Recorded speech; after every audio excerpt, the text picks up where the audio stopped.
They were dividing my money while I was still alive, and they thought I couldn't hear them over the clink of silverware and the soft hum of the chandelier above us. I sat at the head of the table, my hands folded neatly in my lap, watching as my son Daniel leaned closer to his wife, Olivia, their voices lowered but not low enough.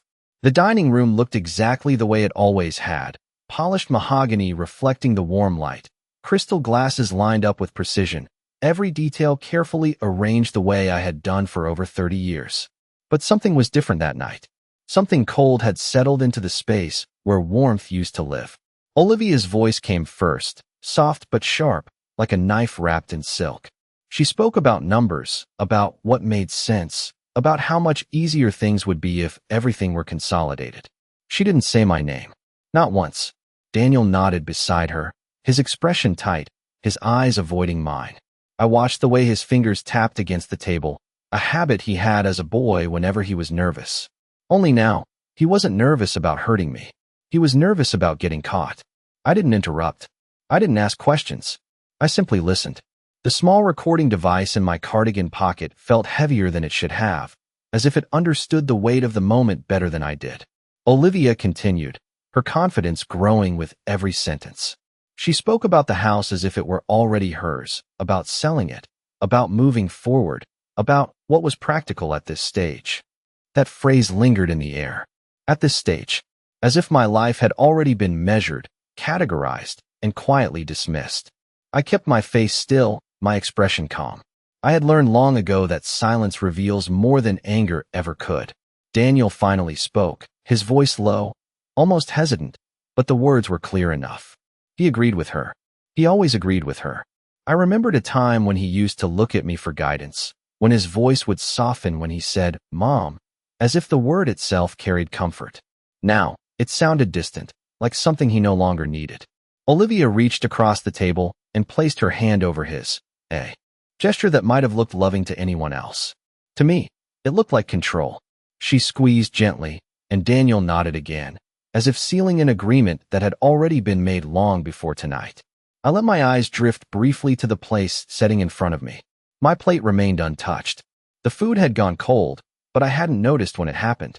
Time felt different in that moment, slower, heavier, as if each second carried its own weight of realization. They weren't discussing possibilities. They were planning outcomes. And in every version of their future, I was no longer part of it. The realization didn't come with tears. It didn't come with anger. It came quietly, settling into my chest like a truth I could no longer ignore. I thought about the years I had spent building this life, the sacrifices made without hesitation, the countless small moments that had shaped the man sitting across from me. I thought about how easily those moments could be rewritten, reduced to numbers on a page, decisions made over dinner as if they were nothing more than routine. Olivia leaned back slightly, her confidence now unmistakable. She mentioned timelines, logistics, things that required signatures and approvals. She spoke as if those signatures were inevitable, as if my voice no longer held any authority. Daniel glanced at me briefly then, just for a second, and in that moment I saw something flicker behind his eyes. Not guilt. Not quite. Something closer to discomfort. But even that passed quickly, replaced by the same quiet compliance I had come to recognize. I adjusted my cardigan slightly, my fingers brushing against the small device hidden within the fabric. Still recording. Every word. Every agreement. Every assumption they made about me. I lifted my glass of water and took a slow sip, letting the silence stretch just a little longer. They filled it quickly, continuing their discussion as if I were simply part of the furniture, another object in the room that no longer required attention. And that was when I understood it fully. They weren't waiting for me to agree. They were waiting for me to disappear. I set the glass down carefully, the soft sound, barely noticeable against their conversation. My heart remained steady, my breathing even. If they expected a reaction, they would not get one. Not tonight. Tonight, I would listen. Tonight, I would remember. And tonight, without them realizing it, I would make sure that every word they spoke would be the very thing that unraveled everything they thought they had already won. I did not sleep that night, not because of what they said, but because of how easily they said it, as if they had been rehearsing those words long before they ever sat across from me at that table. The house felt different after they left, quieter in a way that was not peaceful but hollow, like something essential had been removed without warning. I walked through each room slowly, my hand brushing against familiar surfaces, the back of a chair, the edge of the kitchen counter, the polished banister that Daniel used to slide down when he was a boy. Every corner of that house held a memory, and for the first time, I could see how those memories meant everything to me and nothing to them. 2 days earlier, when Daniel called and asked if we could have dinner together, I had felt something unusual in his tone, a tightness that did not belong to casual conversation. He had not called me Mom. He had said my name, Margaret, in a way that sounded practiced, distant, almost formal. I remember pausing with the phone pressed to my ear, waiting for him to correct himself, but he never did. Olivia had come on the line briefly, her voice bright and pleasant, too pleasant, asking what time would work best for me, as if the entire evening had already been arranged and I was simply being informed. I had agreed without hesitation. I always did.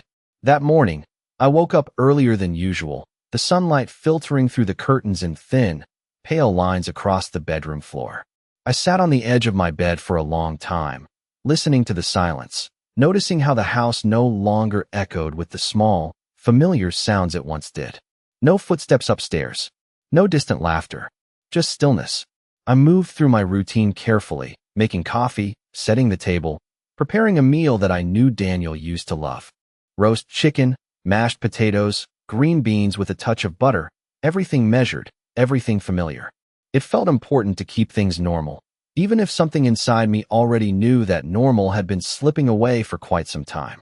When they arrived, Olivia walked in first, her smile perfectly placed, her eyes scanning the room in a way that felt more like assessment than appreciation. She complimented the house, the table, the smell of the food, but there was something hollow beneath each word, something rehearsed. Daniel followed behind her, quieter, his shoulders slightly tense, his gaze drifting around the room, but never settling on me for more than a second. I noticed the way he hesitated before sitting down, as if he needed a moment to prepare himself for what was coming. During dinner, the conversation stayed on safe ground at first. Work, weather, small updates that carried no real meaning. But there were pauses, long enough to feel intentional, as if they were waiting for the right moment to shift the direction of the evening. Olivia kept glancing at Daniel, subtle at first, then more direct, a silent cue that he seemed reluctant to follow. I remember the exact moment everything changed. She set her fork down with a quiet, deliberate motion and leaned back slightly, her expression calm but focused.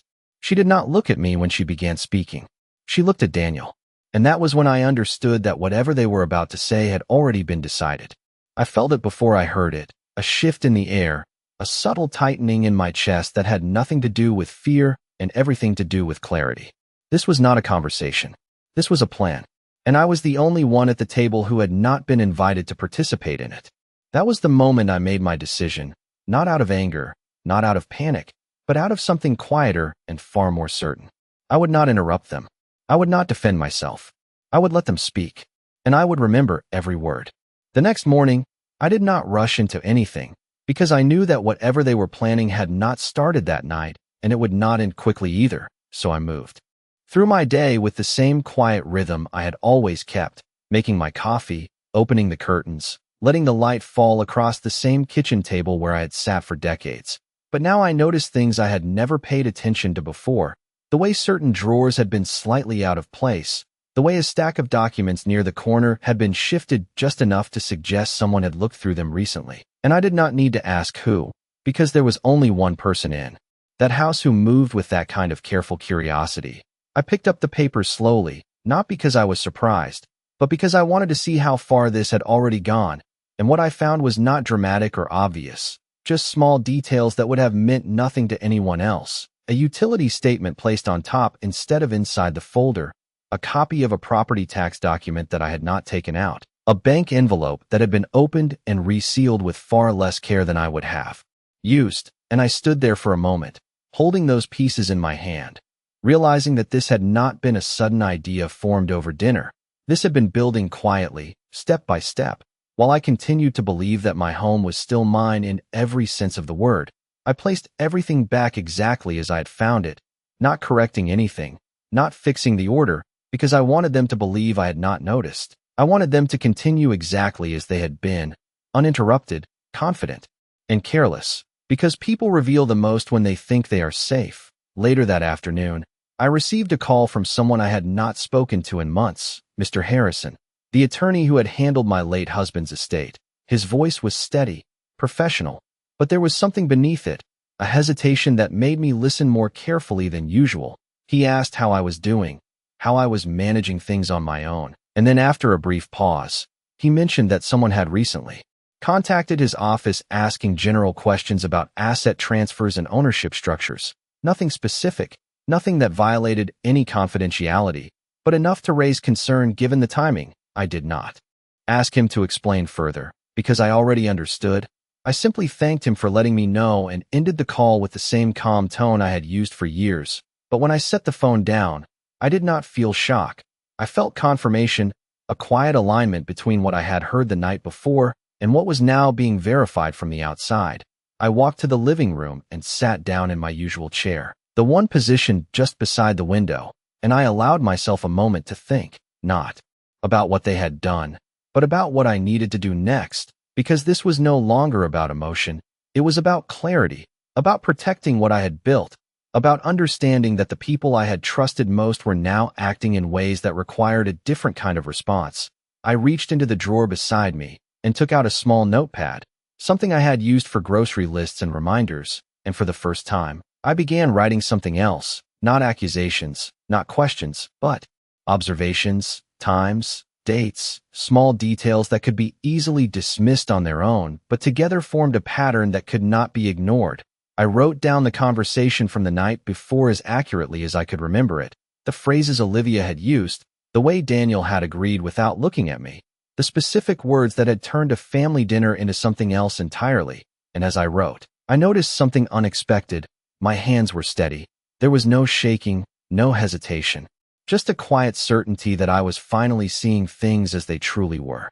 And that once you see something clearly, you cannot pretend otherwise. By the time the sun began to set, the house felt different again, not hollow this time, but focused, as if every object, every memory, every decision had shifted into a new alignment. I was no longer waiting for them to explain, no longer hoping for a misunderstanding to reveal itself. I was preparing, not loudly, not dramatically, but carefully, because I understood now that the real strength was not in reacting to what they were doing, but in allowing them to continue until they revealed everything they thought I would never notice. That evening, I sat in the same chair by the window, the notepad resting on my lap, and for the first time in many years, I allowed myself to look backward, not with nostalgia, but with clarity, because it is one thing to feel that something is wrong, and another to understand how long it has been wrong. I thought about Daniel as a child, the way he used to run through this house with laughter that filled every corner, the way he would bring me small drawings, proud of every line, every color, as if the world was something we were building together. And I remembered how carefully I had protected that world, how I had made choices that always placed his needs above my own, not because I was asked to, but because that is what being a mother meant to me. And for a long time, I believed that those years had built something unbreakable, something that would remain even as time changed everything else. But now, sitting there in the quiet, I began to see those memories differently, not as proof of what still existed, but as contrast to what had slowly replaced it. I thought about the first time Olivia came into our lives, how polite she had been, how attentive, how easily she fit into conversations, always knowing exactly what to say. And at the time, I had welcomed her without hesitation because I believed that love should expand, not divide. I remembered how she would ask me about family traditions, about recipes, about the small details that made a house feel like home, and I had shared everything willingly, never questioning her intentions, never imagining that those same details would later be used to understand the structure of my life in ways I had not intended. There were moments, even then, small ones, that I had overlooked. Times when her questions lingered just a little too long on financial matters, on ownership, on what was written and what was not. But I dismissed those thoughts as unnecessary suspicion, because it felt wrong to doubt someone who was becoming part of the family. I see now that trust, when given without boundaries, does not protect you. It exposes you. And Daniel, slowly, almost imperceptibly, began to change as well, not all at once, not in ways that would alarm anyone, but in small shifts that were easy to explain at the time. He called less often, visited less frequently, and when he did, his attention seemed divided, as if he was always somewhere else even when he was sitting right across from me. I told myself that this was normal, that people grow, that lives become busy, that priorities change. And I accepted those explanations because they were easier than asking questions I was not ready to hear the answers to. There were conversations I now remember with a different understanding, moments when Olivia would speak for him, when decisions were presented as already made, when Daniel would nod instead of contribute. And I thought it was harmony. I thought it was partnership. I thought it was love. But now I understand that it was something else entirely. It was influence. It was direction. It was a quiet shift in control that I failed to recognize because it happened so gradually. I closed my eyes for a moment, not to escape the thoughts, but to let them settle into something I could use, because this was no longer about regret. It was about awareness, every overlooked detail, every dismissed instinct. Every moment I chose comfort over clarity had led to this point, and for the first time, I was not trying to justify it or soften it. I was simply seeing it, exactly as it was. When I opened my eyes again, the room looked the same, but I did not feel the same within it. The past no longer held the same weight it once did, because it had already given me what I needed, understanding, and with that understanding came a different kind of strength, not loud, not reactive, but steady, deliberate. I reached for the notepad again and added more to it. Not just what had happened recently, but the moments that now carried new meaning. The conversations that once felt harmless but now revealed intention. The patterns that had been invisible until I chose to look at them without hesitation. And as I wrote, I realized something that brought a quiet sense of certainty. They believed this was the moment everything would change in their favor. But in truth, this was the moment everything had already begun to change in mine. Because while they were planning what to take, I was finally understanding what I needed to protect. And that difference, though silent, would matter more than anything they had already decided. The following morning, I did not rush to call anyone or confront anything, because I understood now that timing mattered more than reaction. And for the first time in a very long while, I allowed myself to move with intention rather than habit. I dressed as I normally would, simple and neat, the kind of appearance that never invited questions, and I drove across town to Mr. Harrison's office without informing Daniel or Olivia. The roads were familiar, every turn something I had taken hundreds of times before, but the purpose behind this trip felt entirely different. When I stepped into the building, the quiet professionalism of the space felt grounding, steady in a way my home no longer did. Mr. Harrison greeted me with a look that told me he had been expecting something like this, not because I had called ahead, but because he had seen enough in his years to recognize when a situation had begun to unravel beneath the surface. I did not sit immediately. I took a moment to place my purse on the chair, to settle myself, to make sure that what I was about to say would come from clarity rather than emotion. And then I told him everything, not dramatically, not with raised voices or accusations, but carefully, detail by detail, the dinner conversation, the documents that had been moved, the questions that had been asked behind my back, and most importantly, the recording I now carried with me. I placed the small device on his desk and slid it toward him, not as evidence of betrayal, but as confirmation of what I had already accepted as truth.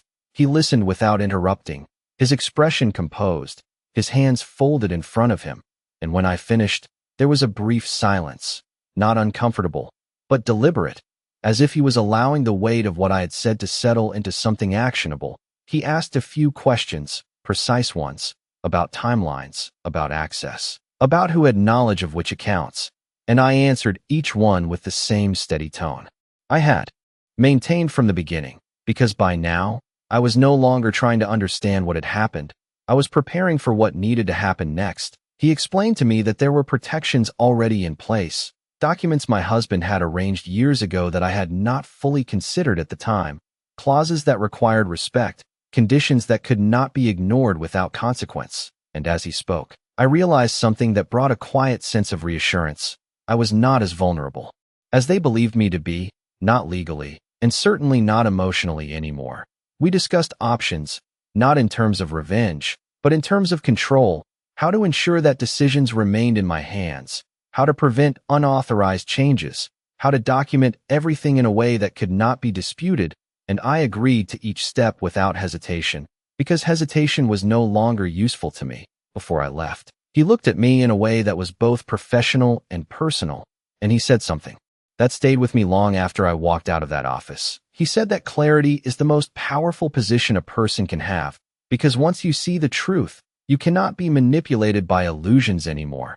I thanked him and stepped back into the daylight, the sun higher now, the world continuing as it always had, unaware of the quiet shift that had just taken place. As I drove home, I did not feel anger or sadness. I felt something steadier, something far more useful. I felt prepared. When I entered the house again, it no longer felt like a place I was holding on to. It felt like a place I was protecting, and that distinction changed everything. I moved through the rooms with purpose, checking documents, organizing what needed to be secured, making copies where necessary, and leaving everything else exactly as it had been. Because appearances mattered now, I needed them to believe that nothing had changed, that I remained exactly as they expected, unaware, passive, predictable. But beneath that surface, everything had already shifted. Every step I took from that moment forward was deliberate, measured, and entirely my own. And as I placed the small recording device back into my cardigan, I understood that what they believed was the beginning of their plan was, in fact, the beginning of mine. Over the next few days, I made sure nothing about my routine changed in any noticeable way, because the most dangerous thing I could do now was to let them suspect that I had seen through their plans. So I woke up at the same time, made the same breakfast, watered the same plants near the kitchen window, and answered Daniel's occasional messages with the same calm tone I had always used, short responses, polite, predictable, the kind that would never invite deeper questions, and in return, his replies remained just as distant, just as careful, as if he was trying to maintain a version of normal that no longer existed between us. Olivia, on the other hand, began to appear more frequently, sometimes stopping by unannounced, her smile as polished as ever, her tone warm but slightly too observant, as if she was checking for changes she could not quite name. She would walk through the house with casual curiosity, commenting on things that had always been there, asking questions that sounded harmless on the surface but carried a quiet intent beneath them. Questions about where I kept certain documents, about whether I had considered downsizing, about how I was managing everything on my own, and I answered her just enough to satisfy the conversation without giving her anything useful, because I understood now that information, once given, could not be taken back. One afternoon, she stood near the bookshelf in the living room, running her fingers lightly along the spines as if she was admiring them, but her eyes were not on the books. They were on the small cabinet beside it, the one that held older files and personal records. She asked, almost casually, whether I still kept everything organized in there, and I smiled in the same gentle way I always had and told her that I preferred to keep things simple, that there was no need to complicate what had always worked, and she nodded. But I could see it in her expression, the calculation, the quiet adjustment of a plan that was still in motion. That night, after she left, I sat at the dining table again, not to eat, but to think, the same table where everything had shifted just days before, and I realized how important it was to maintain the illusion they believed in, because as long as they saw me as predictable, they would continue to act without caution, and that was where my advantage remained. I began taking additional steps, small ones that would not draw attention. I secured copies of important documents in places they would never look. I arranged for certain accounts to require direct confirmation from me before any changes could be made, and I continued documenting everything, every visit, every question, every detail that might seem insignificant on its own, but together formed a pattern that could not be dismissed. I did not rush any of it, because this was not about reacting quickly, it was about moving precisely. Daniel called me later that week, his voice slightly more controlled than usual, asking if we could have another dinner soon, something about wanting to talk through a few things, and I agreed without hesitation, because I knew exactly what that dinner would be, another step in their plan, another opportunity for them to push forward what they believed was already inevitable. And as I set the phone down, I allowed myself a brief moment of stillness, not to question my decision, But to confirm it, this time, I would be ready in every way that mattered, not just to listen, but to understand exactly how far they were willing to go. And as I reached for the small recording device once more, checking it carefully, making sure everything was working as it should, I felt no fear, no uncertainty, only a quiet certainty that whatever they believed they were building, they were doing it on ground that was already beginning to shift beneath them, and they would not see it until it was too late. The evening of the second dinner arrived with a stillness that felt almost deliberate, as if the house itself understood that something final was about to unfold. I prepared the table the same way I always had, every detail in place, every movement measured and calm, because routine, when maintained carefully, can become a shield that hides everything beneath it. The soft light from the chandelier cast familiar reflections across the polished surface, and for a moment, everything looked exactly as it used to. But I knew better now. Appearances had become part of the performance, not the truth. When Daniel and Olivia arrived, their energy felt different, more focused, less cautious than before, as if they believed the groundwork had already been laid, and tonight was simply the next step towards something they had already claimed in their minds. Olivia greeted me warmly, her smile steady, her tone gentle, but there was a subtle urgency beneath it, a sense that she was no longer observing but moving forward. Daniel followed her in, quieter as always, but this time there was less hesitation in his movements, less uncertainty in the way he carried himself. He did not linger in the doorway. He did not look around the room the way he once did. Instead, he took his seat with a kind of quiet resolve that told me he had already made his choice long before he walked into this house. We sat down to dinner, and for a few minutes, the conversation followed the same pattern as before: safe topics, polite exchanges, the illusion of normalcy carefully maintained. But this time, I could feel the shift coming more clearly, like a current moving beneath still water.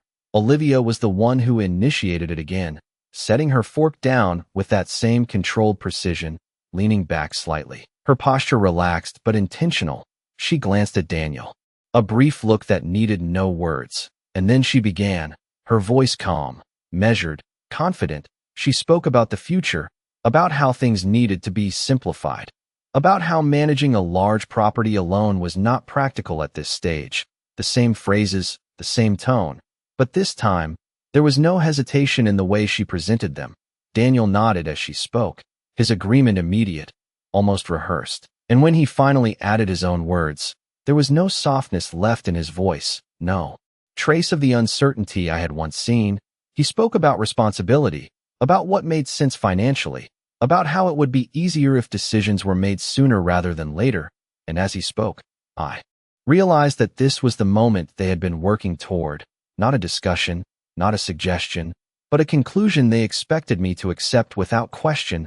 Olivia continued, outlining details more clearly now, mentioning timelines, potential buyers, even suggesting how quickly things could move once everything was aligned. And still, she did not say my name.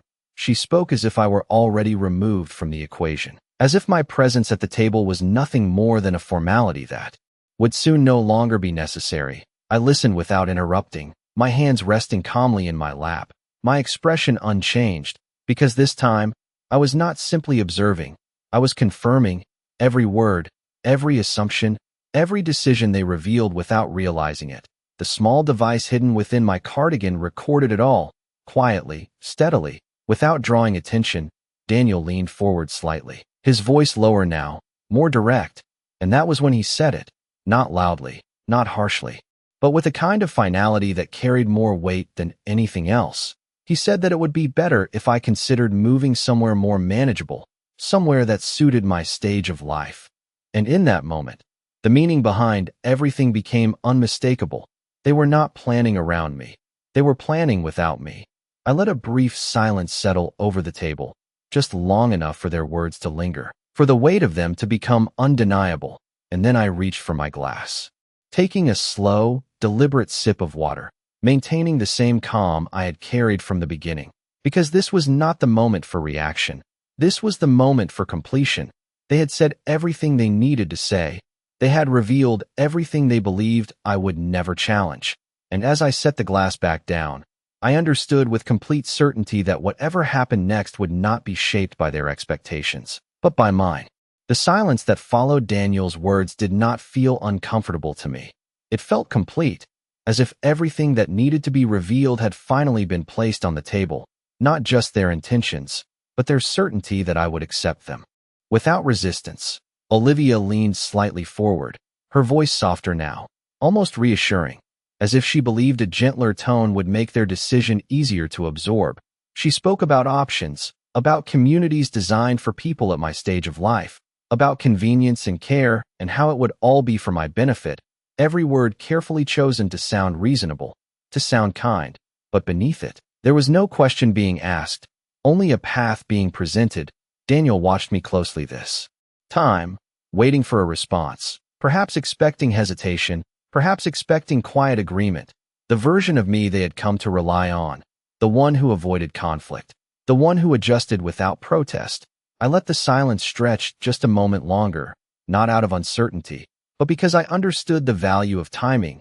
Then I reached into the pocket of my cardigan slowly, deliberately, my movements calm, unhurried, the kind that do not draw attention until it is too late to ignore them. I placed the small recording device on the table between us. The soft sound it made against the wood barely noticeable, but enough to shift their focus. Olivia's expression changed first, not dramatically, but subtly, her eyes narrowing just slightly, her posture tightening in a way that betrayed the first crack in her composure. Daniel looked from the device to me, confusion settling across his face as he tried to understand what he was seeing. I did not explain immediately.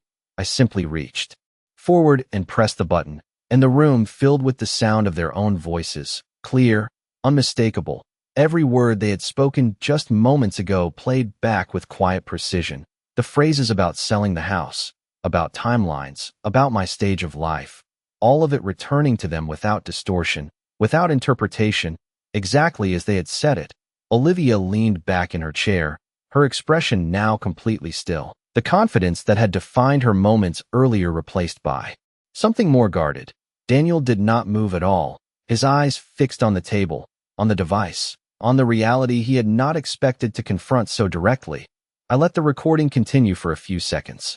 Longer, just enough for the weight of it to settle fully, and then I turned it off. The silence that followed was different now, no longer theirs to control.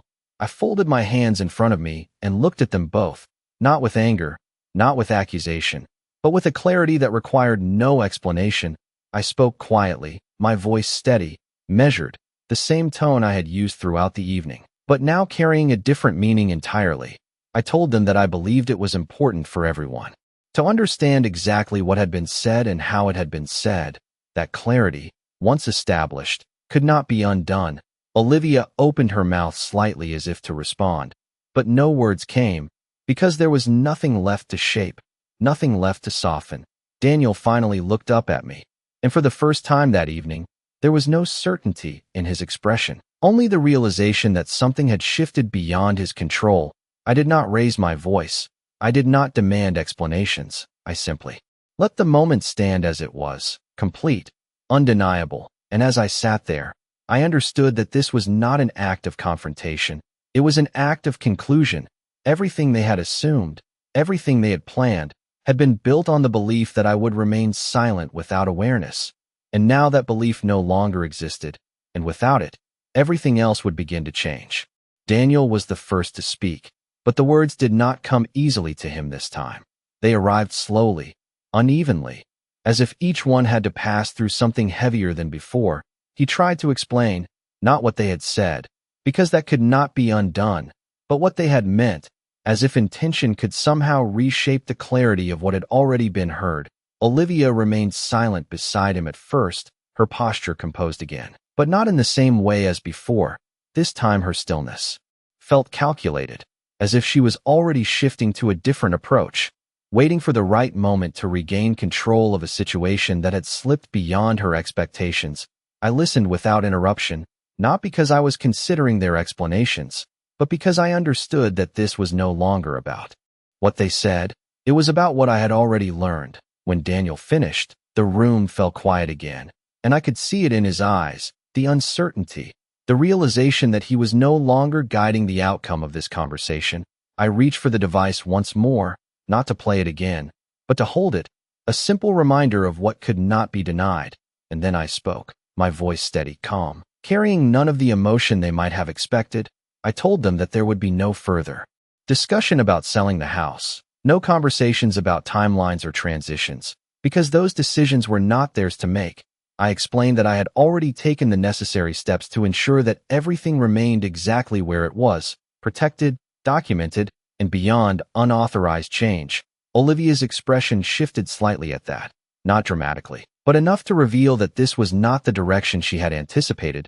She asked a question then, carefully phrased, about what I meant by protected, and I answered just as carefully. I told her that all financial matters had been reviewed, that access had been restricted where necessary, and that any future discussions would take place through proper legal channels, not at a dinner table, not through assumptions, but through processes that required clarity and accountability. Daniel leaned back in his chair, his shoulders lowering in a way that suggested something inside him had given way, not dramatically, but quietly, as if he was beginning to understand that whatever position he thought he held had already been lost. I stood up then, not abruptly, not with force, but with a calm finality that required no explanation.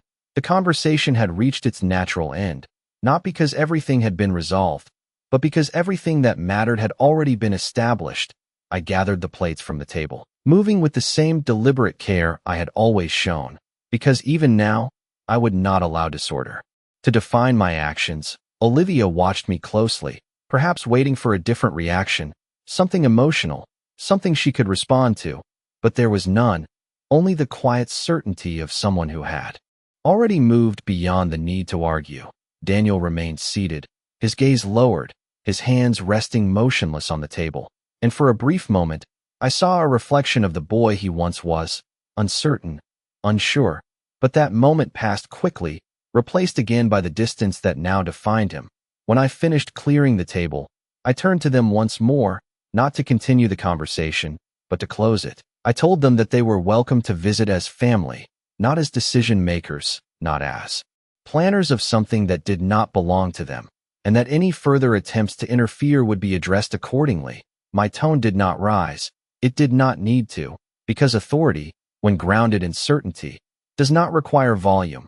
Olivia stood then, her movements controlled, her expression carefully neutral, but there was a tension in the way she held herself, a recognition that the dynamic she had relied on no longer existed. Daniel followed her, slower, less certain, and as they moved toward the door, neither of them spoke, because there was nothing left to shape, nothing left to negotiate. When the door closed behind them, the house felt quiet again, but not hollow, not empty. It felt settled, as if something that had been uncertain for a long time had finally found its place. I stood there for a moment, listening to the silence, not as something to fill, but as something to acknowledge, and then I turned away, not with relief, not with triumph, but with a quiet understanding that what mattered most had never been taken from me, and never would be, because they had mistaken my silence for weakness, and in doing so, they had revealed exactly how little they understood about me.